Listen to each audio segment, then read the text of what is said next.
आज का अंश 2 शमूएल 12 अध्याय वचन 26 से 31 है। हम एक साथ पढ़ेंगे। इस बीच योआब ने अम्मोनियों के रब्बा नगर से लड़कर राजनगर को ले लिया। तब योआब ने दूतों से दाऊद के पास यह कहला भेजा, मैं रब्बा से लड़ा और जल वाले नगर को ले लिया है, इसलिए अब रहे हुए लोगों को इकट्ठा करके नगर के विरुद्ध छावनी डालकर उसे भी ले ले। ऐसा न हो कि मैं उसे ले लूं और वह मेरे नाम पर कहलाए। तब दाऊद सब लोगों को इकट्ठा करके रब्बा को गया और उससे युद्ध करके उसे ले लिया। तब उसने उनके राजा का मुकुट, जो तौल में किक्कार भर सोने का था और उसमें मणि जड़े थे, उसको उसके सिर पर से उतारा और वह दाऊद के सिर पर रखा गया। फिर उसने उस नगर से बहुत ही लूट पाई। उसने उसके रहने वालों को निकालकर आरों से 2-2 टुकड़े कराया और लोहे के हेंगे उन पर फिरवाए और लोहे की कुल्हाड़ियों से उन्हें कटवाया और ईंट के पजावे में से चलवाया, और अम्मोनियों के सब नगरों से भी उसने ऐसा ही किया। तब दाऊद समस्त लोगों समेत यरूशलेम को लौट गया। आमीन। परमेश्वर का अनुग्रह और शांति आज यहां आए प्रत्येक संत के दिलों पर, साथ ही आपके परिवारों पर भी उतरे। मैं आपको प्रभु के नाम पर आशीर्वाद देता हूं। आज का पाठ दाऊद द्वारा अम्मोन की राजधानी रब्बा पर कब्जा करने के दृश्य को दर्ज करता है।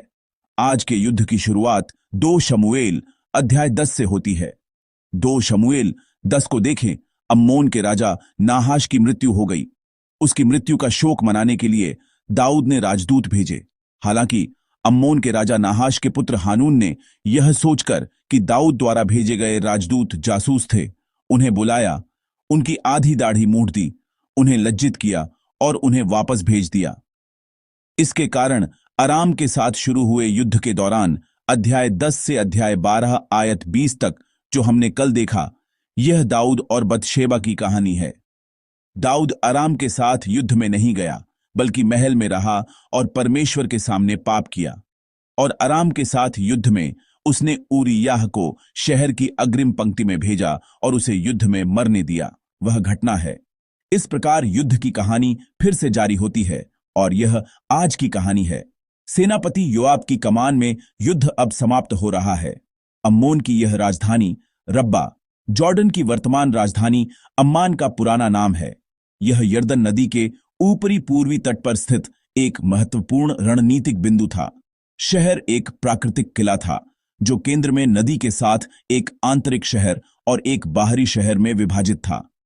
योआब ने बाहरी शहर को पहले ही जीत लिया था और नदी पार करके आंतरिक शहर को घेर लिया था जो गिरने ही वाला था। ऐसी स्थिति में जहां ऐसा लग रहा था कि यह केवल एक स्पर्श से गिर जाएगा, योआब दाऊद को बुलाता है। योआब दूत भेजता है और आयत 27 और 28 की तरह संदेश पहुंचाता है। आइए आयत 27 और 28 को एक साथ फिर से पढ़ें। तब योआब ने दूतों से दाऊद के पास यह कहला भेजा, मैं रब्बा से लड़ा और जलवाले नगर को ले लिया है, इसलिए अब रहे हुए लोगों को इकट्ठा करके नगर के विरुद्ध छावनी डालकर उसे भी ले लें। ऐसा ना हो कि मैं उसे ले लूं और वह मेरे नाम पर कहलाए। आमीन। योआब ने युद्ध के अंत के लिए सभी तैयारियां पहले ही कर ली हैं। हालांकि यदि वह स्वयं महल पर कब्जा कर लेता तो उसका नाम ऊंचा होता। उस स्थिति में दाऊद को अंतिम श्रेय देने के लिए उसने यह कहते हुए एक पत्र भेजा, हे राजा, कृपया आओ और यह अंतिम युद्ध स्वयं लड़ो। तो दाऊद ने सेना इकट्ठी की और रब्बा की ओर कूच किया। यरूशलेम से रब्बा की दूरी केवल 65 से 70 किलोमीटर है, जो एक छोटी दूरी है। इसलिए दाऊद ने कार्य बहुत जल्दी पूरा कर लिया, महल पर कब्जा कर लिया और युद्ध समाप्त कर दिया।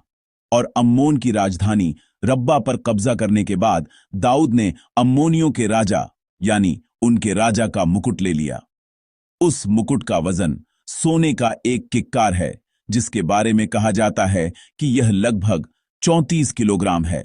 उसका मुकुट विभिन्न कीमती रत्नों से सजाया गया था और उस वजन पर यदि कोई राजा वास्तव में इसे पहनता तो उसकी गर्दन टूट जाती।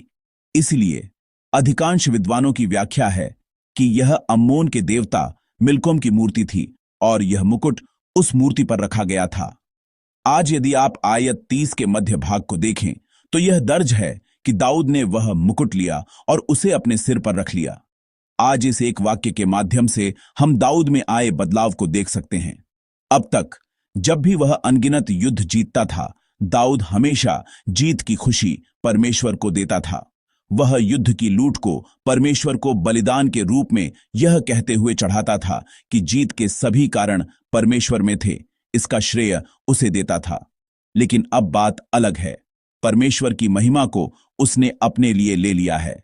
यह केवल व्यवहार में कोई साधारण परिवर्तन नहीं है, बल्कि महिमा की दिशा परमेश्वर केंद्रित होने से हटकर आत्म केंद्रित हो गई है। प्रिय संतो, यह दृश्य हमें एक बहुत ही महत्वपूर्ण आध्यात्मिक चेतावनी देता है। लोग आसानी से बदल जाते हैं, विशेषकर जब चीजें अच्छी चल रही हों, जब सफलता हो या जब मान्यता हो, तो परमेश्वर के स्थान पर स्वयं को रखना बहुत आसान है। भले ही परमेश्वर ने सब कुछ किया हो, हम कहते हैं, हाँ, मैंने कड़ी मेहनत की, मैंने अच्छा किया, मैंने कुछ हासिल किया, और हम बहुत आसानी से अपना नाम महिमा की उस सीट पर रख देते हैं। हम भी ऐसे ही हैं। दुनिया के मानकों के अनुसार जीते हुए हमें परमेश्वर की महिमा के बजाय अपना नाम और अपनी महिमा वहां रखने का लगातार प्रलोभन होता है। मुझे लगता है कि जिस क्षेत्र में यह सबसे आसानी से प्रकट होता है, वह शायद हमारे बच्चे हैं। परमेश्वर ने जो बच्चे मुझे दिए हैं, वे निश्चित रूप से मुझे सौंपे गए हैं और परमेश्वर द्वारा मुझे सौंपे गए हैं। लेकिन कभी कभी हम उनके साथ ऐसा व्यवहार करते हैं जैसे कि वे हमारी संपत्ति हैं, जैसे कि उन्हें कुछ घोषित किया जाना चाहिए, जैसे कि वे हमारी महिमा हैं, जैसे कि उनका अच्छा विकास इसलिए है क्योंकि आपने उनका अच्छी तरह से मार्गदर्शन किया है, और हम अपने बच्चों की सफलता को अपनी महिमा मान लेते हैं। हालांकि परमेश्वर उस जीवन से प्रसन्न नहीं होता जो अपनी महिमा के लिए जिया जाता है। इसका कारण यह है कि यह उस उद्देश्य के विपरीत है जिसके लिए परमेश्वर ने हमें बनाया है। जब दाऊद ने स्वयं को उस महिमा के केंद्र में रखा, तो उसका बाद का व्यवहार जुड़ गया। आइए 2 शमूएल 12:30 और 31 को एक साथ पढ़ें। तब उसने उनके राजा का मुकुट, जो तौल में किक्कार भर सोने का था और उसमें मणि जड़े थे, उसको उसके सिर पर से उतारा और वह दाऊद के सिर पर रखा गया। फिर उसने उस नगर से बहुत ही लूट पाई। उसने उसके रहने वालों को निकालकर आरों से 2-2 टुकड़े कराया और लोहे के हेंगे उन पर फिरवाए और लोहे की कुल्हाड़ियों से उन्हें कटवाया और ईंट के पजावे में से चलवाया, और अम्मोनियों के सब नगरों से भी उसने ऐसा ही किया। तब दाऊद समस्त लोगों समेत यरूशलेम को लौट गया। आमीन। दाऊद विजय के बाद उस स्थान के सभी निवासियों को बाहर निकालता है और उन्हें दास बना लेता है। अतीत का दाऊद अलग था। यदि आप उन दिनों को याद करें जब शाऊल द्वारा उसका पीछा किया जा रहा था, तो ऐसे कई मौके थे जब दाऊद शाऊल को मार सकता था। फिर भी उसने शाऊल को इसलिए नहीं मारा क्योंकि उसके पास इस प्रकार की नम्रता थी। मैं परमेश्वर के अभिषिक्त राजा, उस व्यक्ति को कैसे मार सकता हूं जिसे परमेश्वर ने स्वीकार किया है? दाऊद एक ऐसा व्यक्ति था जो अपने शत्रुओं को भी परमेश्वर के हाथों में सौंपना जानता था। वह तलवार उठा सकता था, वह बदला ले सकता था, लेकिन वह एक ऐसा व्यक्ति था जिसने वह तलवार और प्रतिशोध भी परमेश्वर को सौंप दिया था। वह व्यक्ति, जब उसने स्वयं को परमेश्वर की महिमा के बजाय महिमा के पद पर आसीन किया, अम्मोन पर विजय प्राप्त करने के बाद अब उन्हें बाहर खींचता है और उन्हें कठिन श्रम के लिए लामबंद करता है। यह स्वरूप, जैसा कि दुनिया में देखा जाता है, एक विजेता के स्वरूप के समान है जो केवल पराजित देश से मांग करता है। मैं विजेता हूं, तुम पराजित देश हो, इसलिए यह सब स्वाभाविक बात है। दुनिया का वह तरीका प्रवेश कर गया है और अब दाऊद दुनिया के तर्क और दुनिया के कानून के साथ शासन कर रहा है। प्रिय संतो, हम यहां जो गवाह हैं वह दाऊद का परिवर्तन नहीं है, बल्कि उसका पतन है। वह राजा जो परमेश्वर की इच्छा के प्रति संवेदनशील था, विनम्र राजा दाऊद जो अपने शत्रुओं को भी परमेश्वर को सौंपना जानता था, अब एक ऐसा राजा बन गया है जो दुनिया के राजाओं से अलग नहीं है। इसलिए समस्या युद्ध जीतना नहीं है, बल्कि जीत के बाद हमारा हृदय है। वह राजा जिसे परमेश्वर की महिमा प्रकट करनी थी, वह अपनी और अपने देश की महिमा प्रकट कर रहा था। आज के शब्द हमें बताते हैं कि लोगों को असफलता से अधिक सफलता में सावधान रहना चाहिए। कष्ट में हम परमेश्वर को खोजते हैं, हालांकि समृद्धि में हम सोचते हैं कि हम परमेश्वर के बिना रह सकते हैं और हम इसी तरह जीते हैं। दाऊद ने जीत हासिल की, लेकिन उसकी आत्मा परमेश्वर से दूर हो गई। उसे मुकुट मिल गया, लेकिन उसका जीवन ऐसा हो गया जिसमें वह उस मुकुट को परमेश्वर को नहीं सौंप सका। इसलिए एक तथ्य ऐसा है जिसे हमें स्पष्ट रूप से याद रखना चाहिए।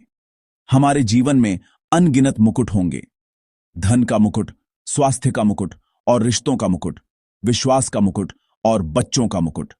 मैं प्रभु के नाम पर आप में से प्रत्येक को आशीर्वाद देता हूं कि आप उन सभी मुकुटों को अपने सिर पर रखकर नहीं, बल्कि उन्हें परमेश्वर के हाथों में सौंपकर एक धन्य जीवन जिए। प्रिय संतो, आप जितने सफल होंगे, आपको परमेश्वर के उतने ही करीब होना चाहिए। दुनिया में सफलता आपके परमेश्वर से निकटता का प्रमाण कभी नहीं हो सकती। बाइबल आज हमें बताती है कि ऐसे समय भी आते हैं जब दुनिया में कष्ट होते हुए भी, या जब आप संकट में होते हैं, तो आप वास्तव में परमेश्वर के साथ अधिक घनिष्ठ रूप से जुड़े हो सकते हैं। तो बाइबल के शब्द आज हमसे पूछते हैं, तुम अब किस तरह के राजा के रूप में जी रहे हो? क्या तुम परमेश्वर के माध्यम के रूप में जी रहे हो, या तुम दुनिया के तरीकों के अनुसार जी रहे हो? मैं आज के शब्द का सारांश दूं। दाऊद ने युद्ध में विजय प्राप्त की, हालांकि उसी क्षण वाचा का राजा और शांति का राजा, जिसे परमेश्वर ने अभिषेक किया था, गायब हो गया और वह एक धर्मनिरपेक्ष राजा के रूप में सिंहासन पर बैठा। लेकिन हमें अलग होना चाहिए। वह जीवन जो मुकुट नहीं पहनता, बल्कि वह जीवन जो मुकुट परमेश्वर को सौंप देता है, और वह जीवन जो उस महिमा के द्वारा कष्ट के बीच भी परमेश्वर को स्वीकार करता है। मैं प्रभु के नाम पर आपको आशीर्वाद देता हूं कि आज का दिन मेरे नाम को नहीं, बल्कि परमेश्वर के नाम को ऊंचा करके, मेरी महिमा को नहीं, बल्कि परमेश्वर की महिमा को प्रकट करके एक धन्य दिन हो। आमीन।